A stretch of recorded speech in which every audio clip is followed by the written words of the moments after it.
Con nosotros, Miguel, ¿qué tal? ¿Cómo va? ¿Cómo anda? ¿Qué tal, Eduardo? Buenas tardes. Gracias por atenderme. ¿Cómo anda? ¿Bien? Muy bien. Bueno, me gustaría... ¿leyó el presupuesto presentado por el presidente? No, sé las generalidades, pero no Ok. conozco todos los detalles. Sobre las generalidades, me gustaría su opinión. Me parece que lo más importante que se escuchó el domingo es un presidente que muestra con claridad que hay una intención de mantener el superávit fiscal financiero, que es el que incluye intereses, a lo largo de lo que resta de su mandato. Algunas críticas que decían que no había números. Los números no se pueden discutir en un discurso. Hay que sentarse y verlos Claro.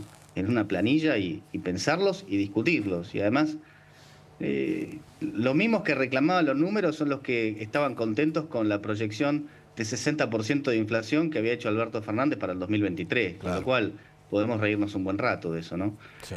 Eh, Vuelvo a decir, me pareció muy importante esta consigna del superávit fiscal. Y hay otra cosa que a mí me pareció muy interesante, que fue que si los ingresos fiscales caen, el tamaño del Estado tiene que caer. Es decir, no puede ser que si caen los ingresos del Estado, el ajuste tenga que recaer solamente sobre el sector privado a lo largo de, en función de más impuestos o lo que sea. Es decir, que tiene que haber una regla, que después habrá que ver cómo se implementa, por la cual si el país entra en recesión, bueno, tendrá que bajar el gasto, ¿sí? De una manera reglada probablemente, para de esta forma mantener el superávit fiscal. Y esto es lo que va a permitir que vaya bajando la tasa de interés, que baje el costo de financiamiento, que baje la inflación y que nuevamente pueda aparecer el crédito, las expectativas más aplanadas y en definitiva la capacidad de proyectar y planear en Argentina, algo que en cualquier país del mundo, pensar cuánto puede valer el tipo de cambio un año es una tarea más o menos factible. En Argentina ha parecido Bueno, ciencia ficción. hablando de los números presentados por el propio gobierno, ¿no? 18 Sí. de inflación anual el año que Ujú. viene, 5 de Sí. crecimiento y dólar a diciembre del 2025 a 1.207. ¿Es Sí. cumplible? ¿Es posible? Bueno, empecemos por el dato de inflación. Lo que son la relevación de expectativas de mercado, que es el número que construyen los privados para el año que viene, está en 40%. 40 contra 18. Entendamos primero qué quiere decir 40%. 40% quiere decir más o menos, un promedio 3% mensual. Es decir que el propio sector privado está ya viendo un desplome de la inflación para el año que viene. Cuando uno se pone a ver la tasa de interés que están cobrando los bancos, está en la zona del 45-50% para el 2023, con lo cual, si ustedes creen que los bancos van a tener ese margen tan chico, me parece que los bancos están pensando algo un poco más cercano al gobierno que lo que son las expectativas privadas, porque ellos hacen la cuenta y quieren tener su propio margen. Con lo cual, eh, por supuesto que si la inflación fuera 25% sería un éxito. Habrá que ver, a ciencia cierta nadie puede saber cuál va a ser el número. Te comento también que estos números fueron construidos y se empiezan a trabajar hace 2 meses. Hay todo un trabajo estadístico monumental para llegar a esto. Yo no conozco los detalles con lo que se fueron construyendo, pero ese es el dato de inflación. El dato de crecimiento, bueno, el sector privado también, las proyecciones privadas también dan crecimiento. Si es 5, si es 4, si es 3,5, si es 3,8, Bueno, honestamente hoy no se lo puede conoció un saber nadie. número catastrófico, ¿no? La caída del PBI, 3 y pico por ciento, ¿no? 3, 4. Eso vemos del 2024. O estamos hablando de la proyección de crecimiento para el 2025. Esto fue el primer semestre del 2024. Claro, la Ah, caída.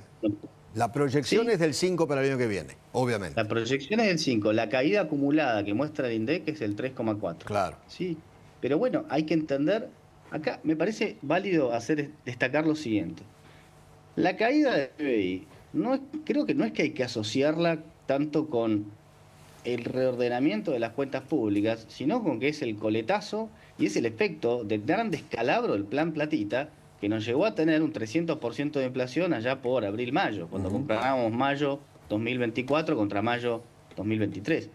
No olvidemos que Sergio Massa emitió más pesos para su campaña que en la crisis del COVID. Sí. Entonces, Eso está muy claro. El nivel de responsabilidad... O sea, esta caída de esto del primer semestre es la herencia pura del gobierno anterior, la que dejó el gobierno anterior. Pura. Claramente también está el impacto de la baja en el gasto público, por supuesto. Yo no voy a decir que es solamente la cuestión inflacionaria, pero hay una parte enorme que tiene que ver con eso. Entonces, en cualquier caso, el ajuste que ya ha hecho el Estado Nacional, el gobierno nacional, a nivel nacional, está prácticamente concluido. Hoy el gasto público nacional, este número es contundente, está en los mismos niveles que en 1995. Por eso el presidente Milei dijo en el Congreso, nosotros ya hicimos nuestra parte. Si queremos llegar al objetivo que dijimos en el Pacto de Mayo de gasto público sobre PBI de 25%, ahora la tarea de ustedes. ¿Sí?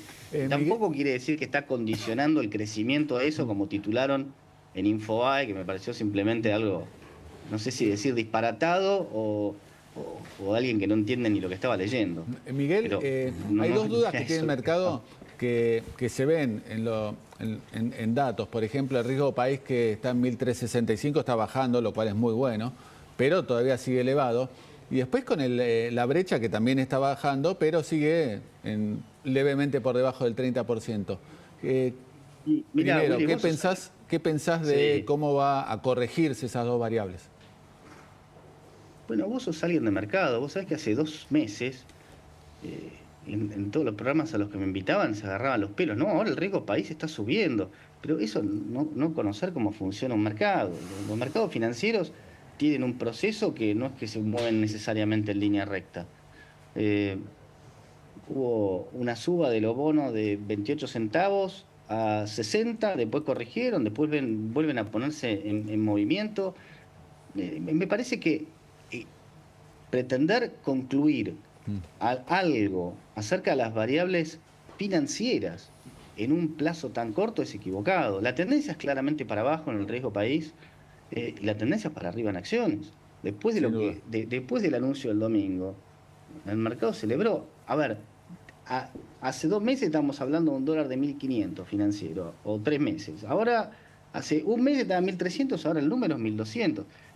Lo que pasa acá es que lentamente se va a ir absorbiendo toda esa masa de pesos excedentes, porque ya no hay más pesos. Los pesos, la cantidad de pesos está constante, y en definitiva, muy probablemente se termine dando esta convergencia que está señalando el gobierno, de que el oficial y los financieros van a terminar convergiendo. Más bien el financiero va a bajar hacia el oficial, y es aquella frase que dijo Caputo, que al final la gente va a tener que vender sus dólares. Pero no porque él crea que le va a poner un arma en la cabeza ni nada por el estilo, porque efectivamente lo que va a pasar es que el sector privado va a estar demandando pesos, y como no hay más pesos, van a tener que estar vendiendo dólares. ¿Sí? La recomposición de la demanda de pesos es lo que eventualmente, y cuando llegue esa situación, va a posibilitar que se levante el cepo cambiario sin demasiados sobresaltos. Y el plan está funcionando hasta el momento. Eso me parece que es indiscutible. Miguel, muchísimas gracias. Un abrazo grande. Muchas gracias. Gracias, un abrazo grande. Gracias. ¿Sabías que el precio